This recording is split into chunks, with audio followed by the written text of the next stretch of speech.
तर असंच म्हणजे बघा तुम्ही जाऊन त्या हेडमध्ये मी म्हणजे जे बोलायचं होतं ते बोलले नाही, पण कसं असतं जे वेगळं वेगळं म्हणजे जे वेगळं आपल्याला वाटतं ते आपण बोलतो, बरोबर आहे का नाही, घरातल्या गोष्टी. आणि माझं ब्लॉग घरातलंच असते, तर मी काय बाहेरचं कुठलं काढत नाही. राहिला प्रश्न कधीतरी मग वहिनीच्या नादाने हे मी जात असते काढायला, पण सध्या ते असं झालंय की ते अंधारात पूर्णपैकी निघलं नाही.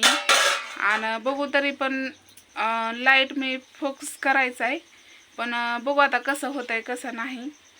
पण अंधारात सगळं आहे ना त्या हेडमध्ये, म्हणून काय करणार आहे सगळं बघू आता कसं होत आहे. तर चला जाऊ द्या.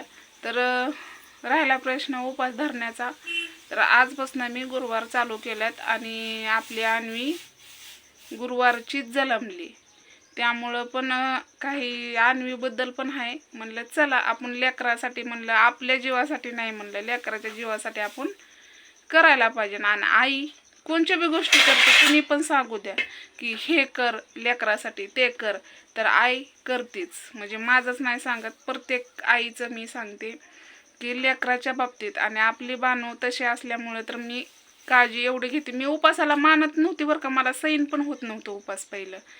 तर आईच सांगला, आई मी उपास धरायची तर खायची का नाही ग, तर म्हणजे असं मला भूक सैन होत नव्हती, मी खायची न उपास धरला म्हणायची. तर म्हणजे पहिल्या गोष्टी आहेत हे, आताच्या नाही त्या. जेव्हापासून अन्वी झाली तेव्हापासून मला म्हणजे नाही का वेगळंच मनामध्ये पण आलं. म्हणलं चला आपण उपास धरणं गरजेचं आहे, आपण आपल्या लेकरासाठी कंट्रोल त्या गोष्टी होत गेल्या आणि मला आता काहीच वाटत नाही. म्हणजे मी पूर्णपैकी उपास ते पार पाडते. अन्वीच्या बाबतीत जे काय असेल ते मी पार पाडत असते. तर राहिला प्रश्न, तर तसं मला म्हणजे सपन पण पडलं होतं, माझ्या मनात येत पण होतं की आपण धरावा. म्हणलं चला काय हरकत नाही. तसं समोरनं पण आला आपल्याला सांगणं, एक आपल्यापेक्षा जास्त वयस्कर माणसांनी त्या गोष्टी बघितलेल्या असतात. आणि माझं कसं असतंय, मी काय तरण्या माणसांचं बायांचं अजिबात ऐकत नाही. जे म्हातारा माणूस बोलल, जे म्हातारा माणूस सांगल त्या गोष्टीवर माझा पूर्णपैकी विश्वास असतो. तर भावा बहिणीनं काही चुकत असेल तर नक्की सांगायला विसरत जाऊ नका. कसं असतं माहिती आहे का, काही गोष्टी पर्सनल पण असतात.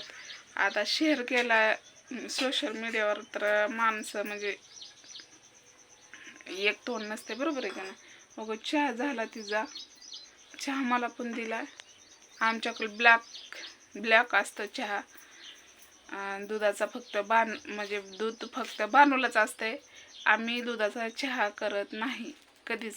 जरी शिल्लक राहिलं तरच करत असतो, नाहीतर मी बानूसाठी स्पेशल दूध असतं. बानू काय दुसरं खात नाही, बरोबर आहे का नाही. तर चला जाऊ द्या.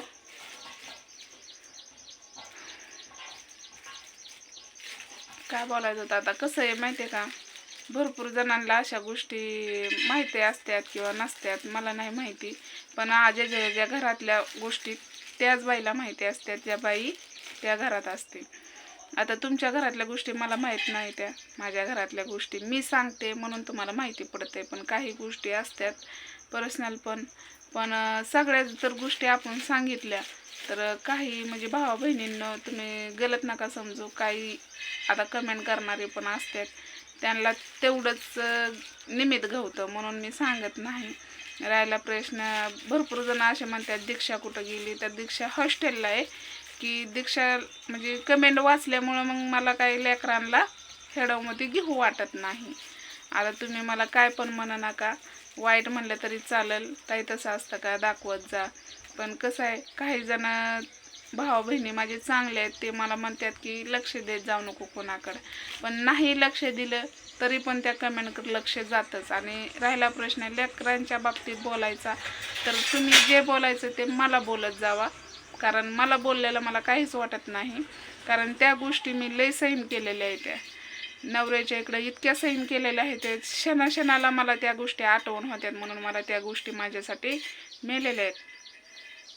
राहिला प्रश्न लेकरांचा, तर लेकरांच्या बाबतीत मी कुणाचंच ऐकणार नाही. आणि कुणी मला बोललं तरी पण मी त्यांचं खपून घेणार नाही. मग तशाच कमेंट तुम्ही तर वाचले पण असतील भावा बहिणींनो. म्हणून त्यामुळं मी दीक्षा शनिवार रविवार आपली घरी येते म्हणून मी काही दाखवत नाही. काही दाखवलं तर उगच नाही का लक्ष.